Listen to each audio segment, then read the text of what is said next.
to elders past and present and acknowledge that this land was stolen and never ceded.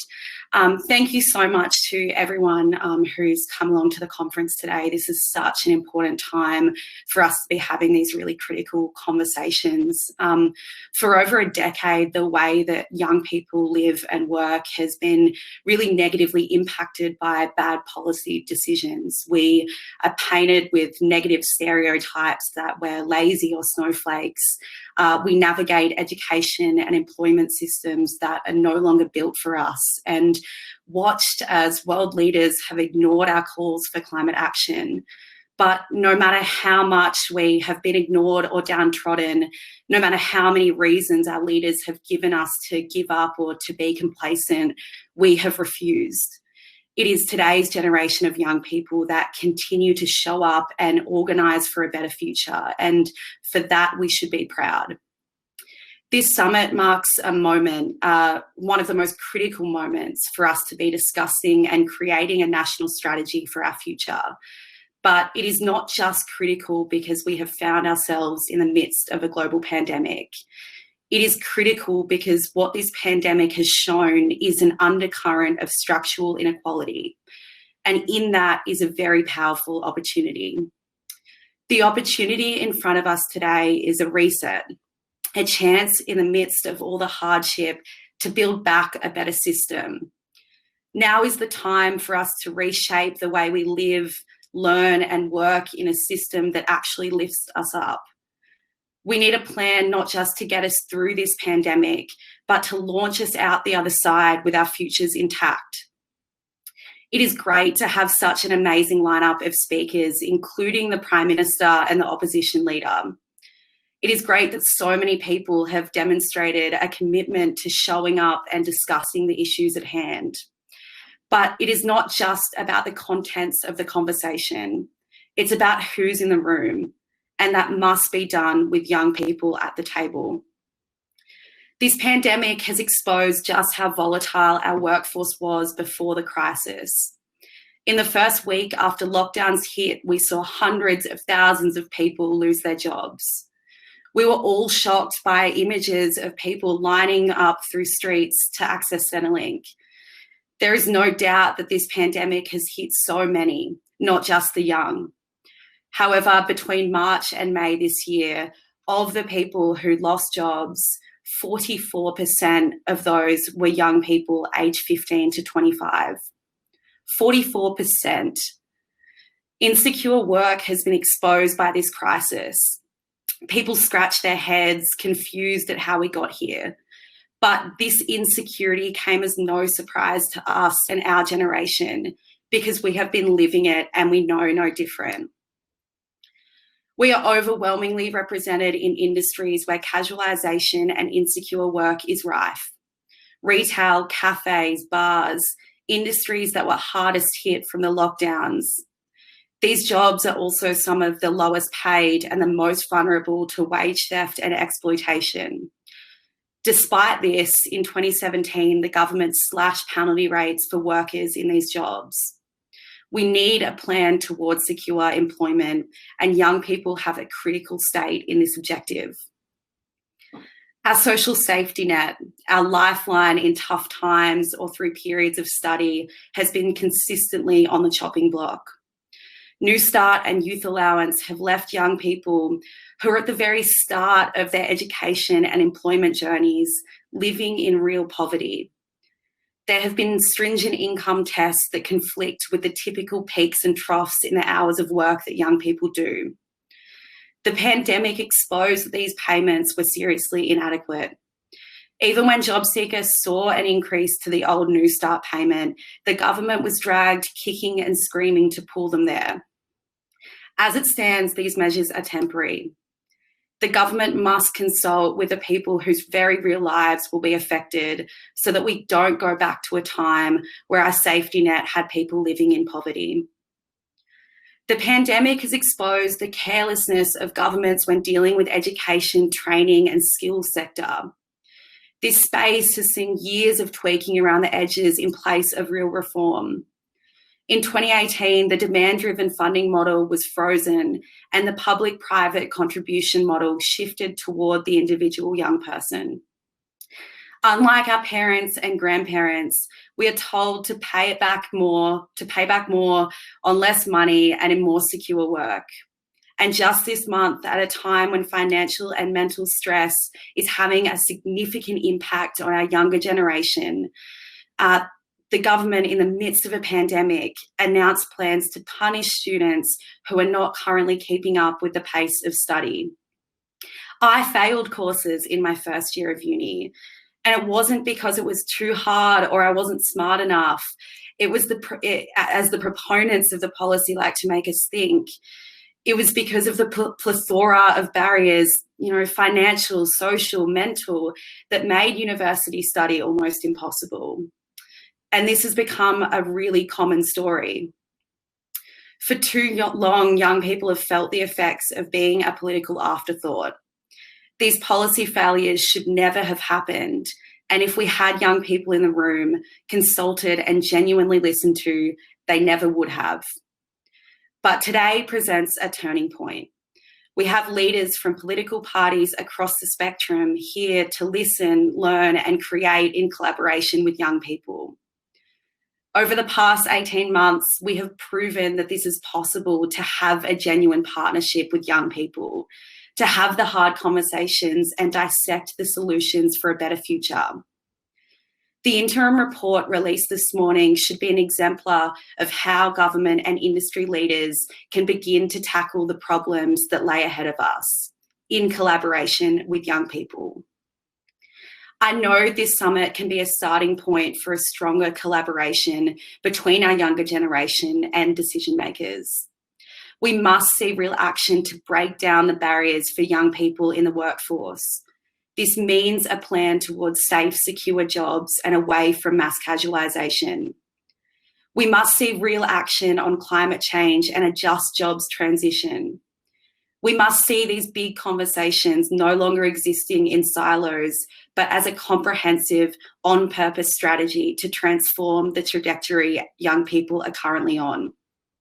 A strategy that is reflective of the diversity of our national community. When young people are in the room, we start to see solutions that don't just benefit a select few, but overwhelmingly benefit where we are as a nation. The solutions we need are right in front of us. Thank you.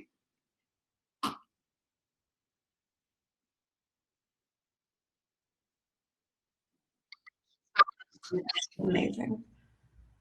And we have one final keynote for you this morning, who I'm very excited to introduce to you. Alison Pennington from the Centre of Future Work is going to wrap up this incredible morning session with us in just a moment when she joins us.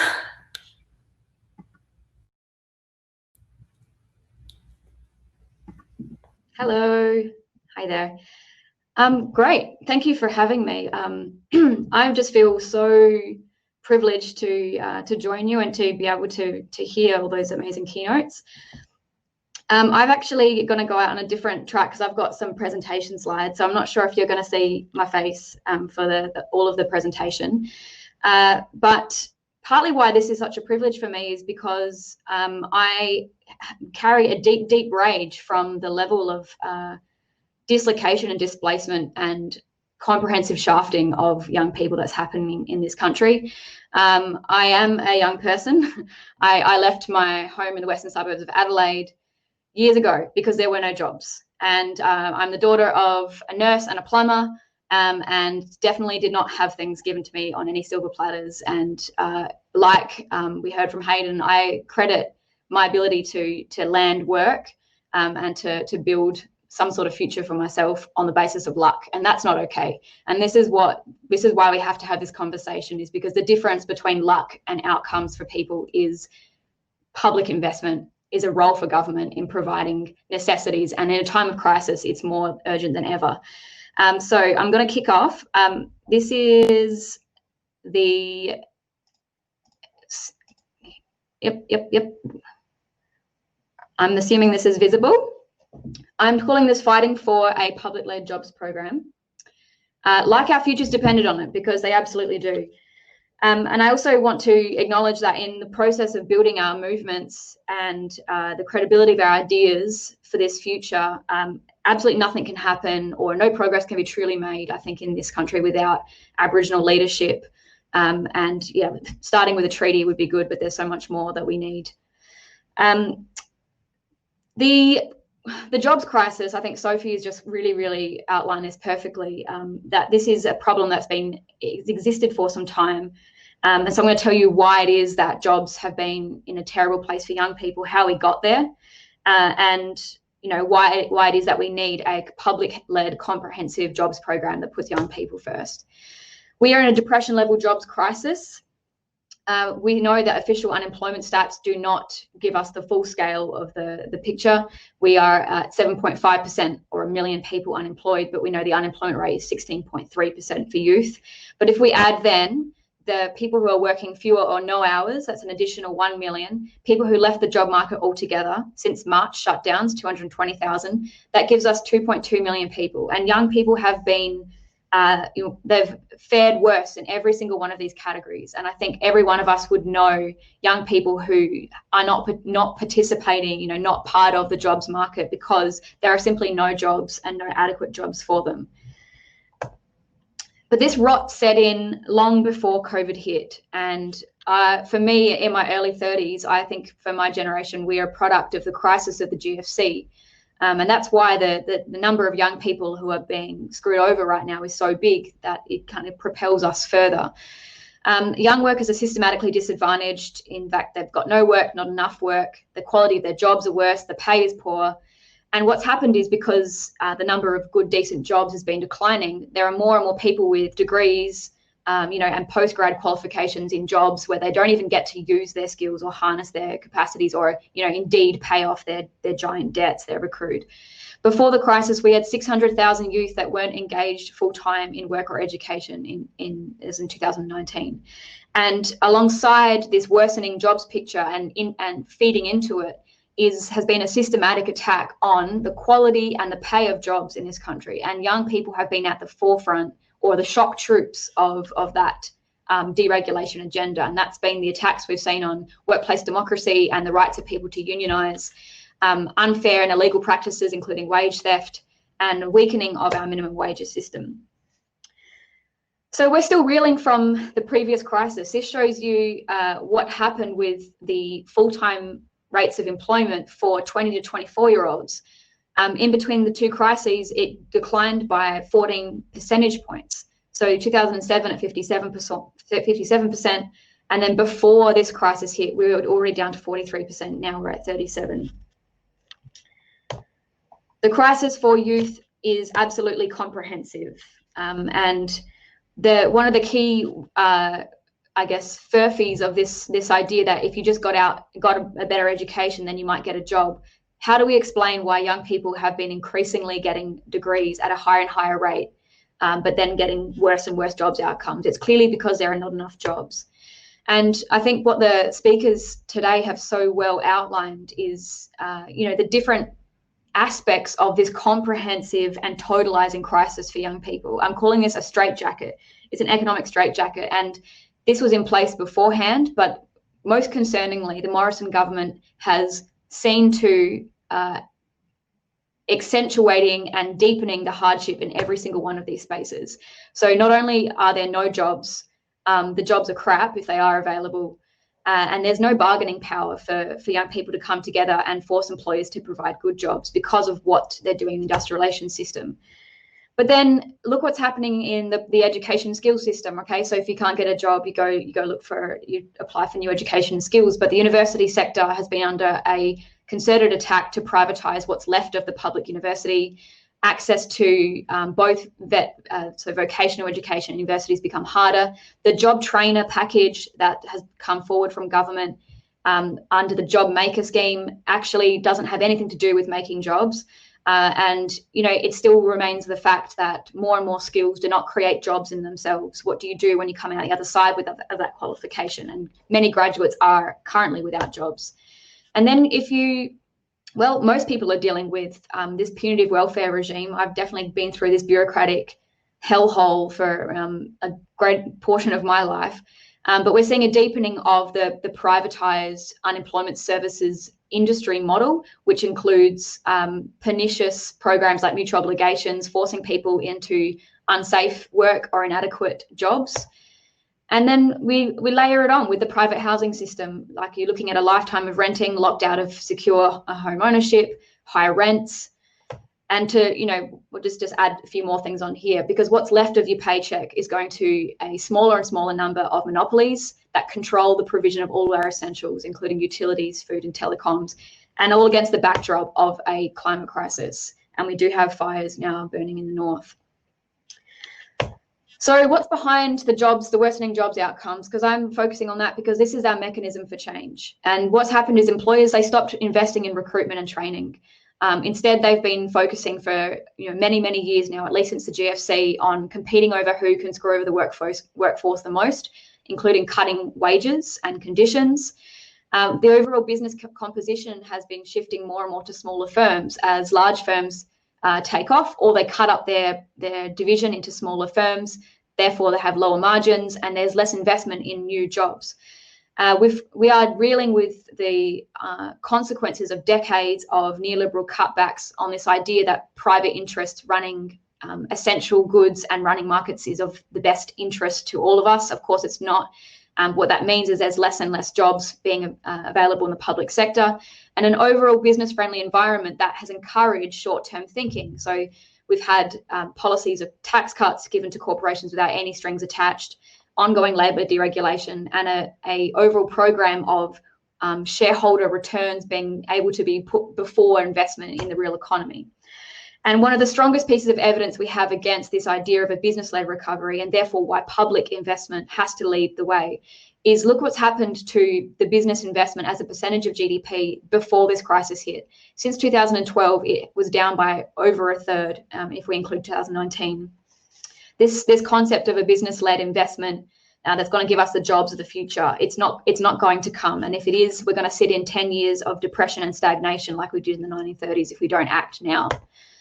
And while business has been not forking out or not laying out their profits into new investment, what's been happening is they've been capturing a larger and larger share of the overall economic pie. And workers and labour have been getting less and less since the 1970s. So this shows a decreasing labour share of GDP since the 1970s to a post-war low we have now. So this crisis is, we will not have the normal sector, private sector channels of growth that can lead us through. We have to learn from our mistakes really of the 1930s and avoid depression by getting the public sector and government to take a leading role in investment and in creating new jobs and new incomes. So what we need is nothing short of a COVID-19 reconstruction plan. There are many priorities for public investment and economic leadership. All would create new jobs and provide essential services and ensure we have a future on this land.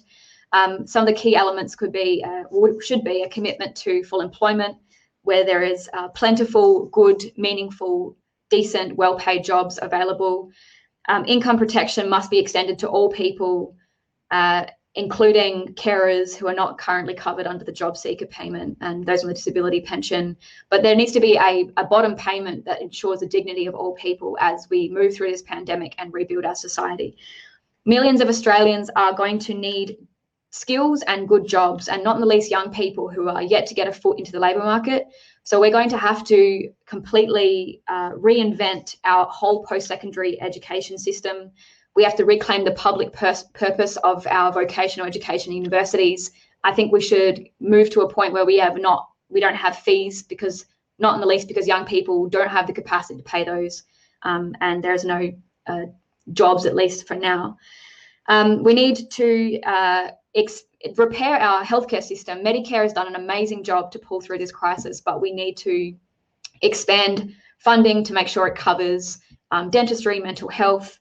And we need to invest in new public infrastructure, not in the least our renewable transition and all the new infrastructure we need to survive on this land. So this public-led jobs plan for youth is about doing the work our community environment needs. Some examples of hands-on education jobs planning are public-funded apprenticeships and internships for graduates.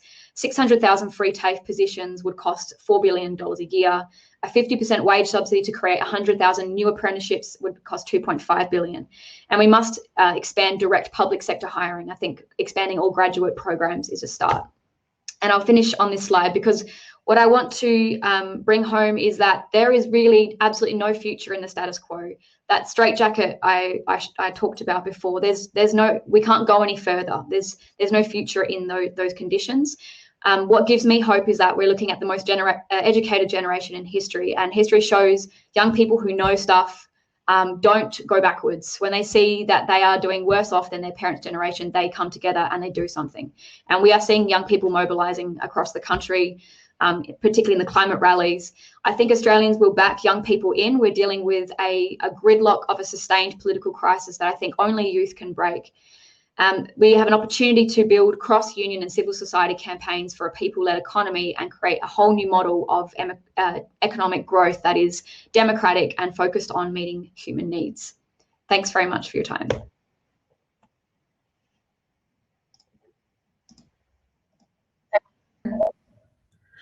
Well, that brings to close pretty much our first session. So to give you all a little bit of background, the reason and the vision we have for the opening session for Youth Future Summit is we wanted to open with 4 incredible young people that would speak to some of these larger issues and themes that are intersecting with a lot of the issues that we're going to be talking to and about throughout the summit. I know that these talks have definitely given me a lot to speak about, and I hope you all feel the same. And I hope that what has been discussed this morning is something that can be carried out through the rest of today and the rest of this week. So yeah, that brings to close this very first plenary session. For the next session, which will begin at 11 a.m, we will be moving into breakouts. We have one session here with the PM, Scott Morrison and Sophie Johnston here in this plenary space. And then we also have 3 incredible breakouts that you can move into as well. If you have any questions, please reach out to the team. Otherwise, we're really excited to have you here at the Youth Future Summit. Welcome again, and thank you everyone so much for coming.